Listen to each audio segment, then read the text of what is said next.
Rabbi इश्रह ली सदरी वयस्सिर ली अमरी वहलुल उक़दतम मिन लिसानी यफ़क़हू क़ौली rabbi यस्सिर वला तुअस्सिर वतम्मिम बिल खैर व बिका नस्तईन आमीन या इलाही आमीन। अस्सलामु अलैकुम वरहमतुल्लाहि वबरकातुहू। अल्हम्दुलिल्लाह, सब खैरियत से होंगे। अल्लाह हम सबको अपने हिफ्ज़ व अमान में रखे। तो शुरू करते कुरान का तर्जुमा और तफसीर। औज़ु बिल्लाहि मिनश शैतानिर रजीम, बिस्मिल्लाहिर रहमानिर रहीम। जो अल्लाह रब्बुल इज़्ज़त ने आदम अलैहिस्सलाम के किस्से के बारे में कुरान में फ़रमाया है कि जब आदम अलैहिस्सलाम की तख्लीक की तो फ़रिश्तों से सजदा करवाया, कि अल्लाह रब्बुल इज़्ज़त ने इतनी इंसान को इज़्ज़त दी कि फ़रिश्तों ने सजदा किया। और फिर दुनिया में भेजने से पहले अल्लाह ने उन्हें जन्नत में भेजा कि असल जो उनका घर है अल्लाह रब्बुल इज़्ज़त ने दिखा दिया कि देखो तुम्हारा ये असल घर है। और आदम अलैहिस्सलाम और बीबी हवा को जन्नत में भेजा और वहाँ पर शैतान ने उन्हें फिसला दिया। और कहा यह जाता है कि जन्नत में भी औरत ने मर्द को बहका दिया। अल्लाह रब्बुल इज़्ज़त ऐसे नहीं कुरान में फरमा रहे कि शैतान ने एक को फिसलाया और फिर एक ने दूसरे को फिसला दिया। अल्लाह रब्बुल इज़्ज़त कुरान में फरमाते कि शैतान ने दोनों को फिसला दिया, दोनों को लग़्ज़िश दी और निकलवा दिया उस खूबसूरत जन्नत से बाहर। और फिर अल्लाह रब्बुल इज़्ज़त जो आदम अलैहिस्सलाम के किस्से के बाद अल्लाह रब्बुल इज़्ज़त पहले रिलीजन जो पहला मज़हब है उसके बारे में फ़रमाते हैं कि या बनी इसराइल, यानी कि जो आल इसराइल की जो आल औलाद है, जो जैसे कि इब्राहीम अलैहिस्सलाम के दो बेटे इस्माईल अलैहिस्सलाम और इसहाक़ अलैहिस्सलाम, इसहाक़ अलैहिस्सलाम से याकूब अलैहिस्सलाम और याकूब अलैहिस्सलाम के 12 बेटे, जो 10 बेटे एक माँ से थे और 2 बेटे जो यूसुफ़ अलैहिस्सलाम और बिन्यामीन अलैहिस्सलाम ये दूसरी माँ के बेटे थे। और अल्लाह रब्बुल इज़्ज़त फरमाते हैं कि ए याकूब की आल औलाद, मेरा वो एहसान जो मैंने तुम पर किया और मेरा अहद पूरा करो, मैं तुम्हारे अहद को पूरा करूँगा। अल्लाह रब्बुल इज़्ज़त ये कौन से अहद को हमें याद दिला रहे हैं कि जो हर इंसान ने अल्लाह से किया कि इय्याका नअबुदु व इय्याका नस्तईन, कि सिर्फ़ तेरी इबादत करते हैं और सिर्फ़ तुझसे ही मदद चाहते हैं और सिर्फ़ तुझसे मदद मांगते हैं। अल्लाह रब्बुल इज़्ज़त फरमाते हैं कि याद करो मेरे अहद को, मेरा अहद पूरा करो, मैं तुम्हारे अहद को पूरा करूँगा। जो अल्लाह रब्बुल इज़्ज़त ने कुरान में हमसे अहद किया है, जो हमसे वादे किए हैं, जो आखिरत के दिन हमसे वादे किए हैं, अल्लाह रब्बुल इज़्ज़त फरमाते कि मैं तुम्हारे अहद को पूरा करूँगा। और ख़ास मेरा ही डर रखो और ईमान लाओ इस पर जो मैंने तुम उतारा, इसकी तस्दीक करता हुआ जो तुम्हारे साथ है। जो अल्लाह रब्बुल इज़्ज़त ने जैसे कि कुरान नाजिल किया, तौरा, ज़बूर, इंजील, जो जिस मज़हब में अल्लाह रब्बुल इज़्ज़त फरमा रहे हैं कि तुम उसकी तस्दीक करो,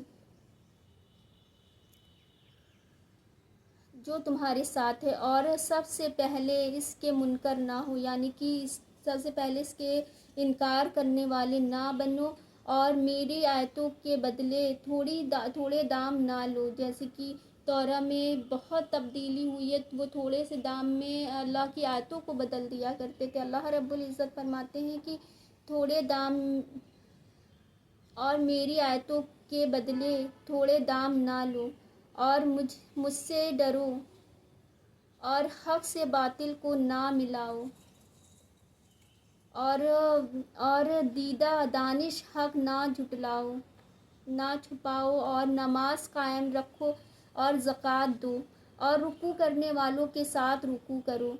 क्या लोगों को भलाई का हुक्म देते हो और अपनी जानों को भूल जाते हो। जैसे कि जब कोई अच्छी बातें करता है और लोगों को तो वो अच्छी बातें बता रहा होता, लेकिन जब खुद पर आती है तो वो सारे काम करता है जो अल्लाह रब्बुल इज़्ज़त ने मना फरमाया है। तो फिर ये लोगों का जो सुनते हैं और फिर देखते हैं उस इंसान को जो अच्छी बातें कर रहा है उसको, तो फिर उनका जमना बड़ा मुश्किल होता है कि ये तो अच्छी बातें करते हैं और ये तो वो सारे काम कर रहे हैं, फिर लोगों का जमना बड़ा मुश्किल होता है। तो अल्लाह रब्बुल इज़्ज़त यहाँ पर फरमाते हैं, क्या लोगों को भलाई का हुक्म देते हो और अपनी जानों को भूलते हो। हालांकि तुम किताब पढ़ते हो, तो क्या तुम्हें अकल नहीं।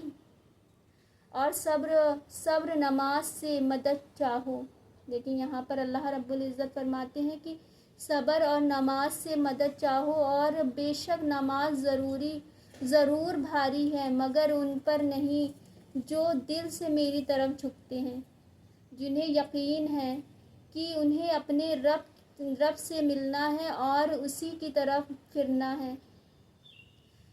اے اولاد یعقوب، یاد کرو میرا وہ احسان جو میں نے تم پر کیا، اور یہ کہ اس سارے زمانے پر تمہیں بڑھائی دی، کہ کس طرح سے اللہ رب العزت نے انسان کو پوری دنیا پر فضیلت دی ہے.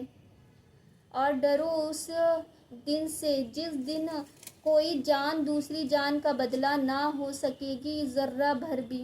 کہ کس طرح سے اللہ رب العزت یہاں پر فرما رہے ہیں کہ وہ ایک دن ایسا دن ہوگا جس دن کوئی جان کسی جان کا بدلہ نہ دے سکے گی. ہر جان اپنی فکر کر رہی ہوگی. اور یہ کون سا دن ہوگا؟ یہ آخرت کا دن. اللہ رب العزت فرما رہے ہیں کہ کوئی جان کسی جان کا کوئی جان کسی جان کے لیے نفع نہیں ہوگی اس دن. سب اپنے لیے اپنی فکر کر رہے ہوں گے اس دن. اور نہ کافر کے لیے کوئی سفارش مانی جائے، اور نہ کچھ لے کر ان کی جانوں کو چھوڑا جائے، اور نہ ان کی مدد ہو. اور یاد کرو جب ہم نے تم کو فرعون والوں سے نجات بخشی کہ وہ تم پر برا عذاب کرتے تھے، تمہارے بیٹوں کو ذبح کرتے اور تمہاری بیٹیوں کو زندہ رکھتے تھے.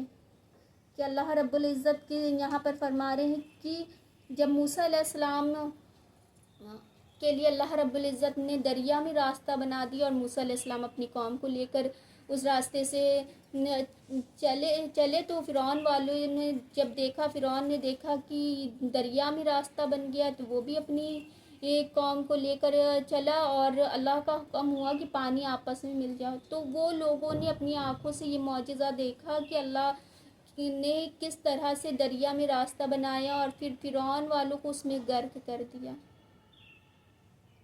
اور نجات دی. یہ بہت ان کے لیے بہت خوشخبری کا تھا کہ اللہ کس طرح سے وہ ظلم کرتا تھا، اور اللہ نے اس سے فرعون سے انہیں نجات دی.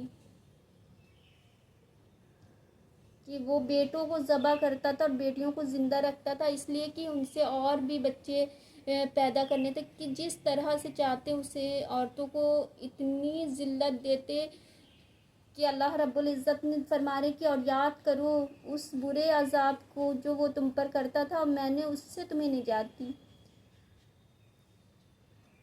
اور اس میں تمہارے رب کی طرف سے بڑی بھلائی تھی یا بڑا انعام تھا جو اللہ نے ان کو نجات دی فرعون سے. تو اللہ رب العزت فرما رہی ہے یہ تمہارے لیے بہت بڑا انعام. اور جب ہم نے تمہارے لیے دریا پھاڑ دیا تو تمہیں بچا لیا، اور فرعون والوں کو تمہاری آنکھوں کے سامنے ڈبو دیا. اور جب ہم نے موسیٰ سے 40 راتوں کا وعدہ فرمایا، پھر اس کے پیچھے تم نے بچھڑے کی پوجا کرنا شروع کر دی اور تم ظالم تھے. کہ اتنا بڑا ان لوگوں نے معجزہ اپنی آنکھوں سے دیکھا. اللہ رب العزت فرماتے ہیں کہ یہ ان کے لیے بہت بڑا انعام تھا. اس کے بعد پھر اللہ رب العزت فرما رہے ہیں کہ ان لوگ پھر سے پلٹ گئے، پھر وہ بچھڑے کی پوجا کرنا شروع کر دیا. کہ اللہ رب العزت فرماتے ہیں کہ ان لوگوں نے اتنا بڑا معجزہ دیکھنے کے بعد جب اللہ رب العزت نے 40 راتوں کے لیے موسیٰ علیہ السلام کو اپنے پاس بلایا تورات دینے کے لیے، تو ان کے پیچھے وہ لوگوں نے بچھڑے کی پوجا کرنا شروع کر دی ہے. اللہ رب العزت فرما رہے ہیں کہ تم ظالم ہو، یعنی کہ اپنی جانوں پر ظلم کرتے ہو. دیکھیں دنیا میں کوئی کسی کا اتنا برا نہیں کر سکتا جتنا خود انسان اپنا برا کرتا ہے. کہ اللہ رب العزت فرما رہے ہیں کہ تم اپنی جانوں پر ظلم کرتے ہو. تو آج کا سبق اتنا ہی ہے. تو اپنے آس پاس رکھیں خیال، خوش رہیں، خوشیاں بانٹیں، اور ایک دوسرے کو اپنی دعاؤں میں یاد رکھیں. تو چاہتے ہیں فی الحال تو آپ سے اجازت. جزاک اللہ خیر.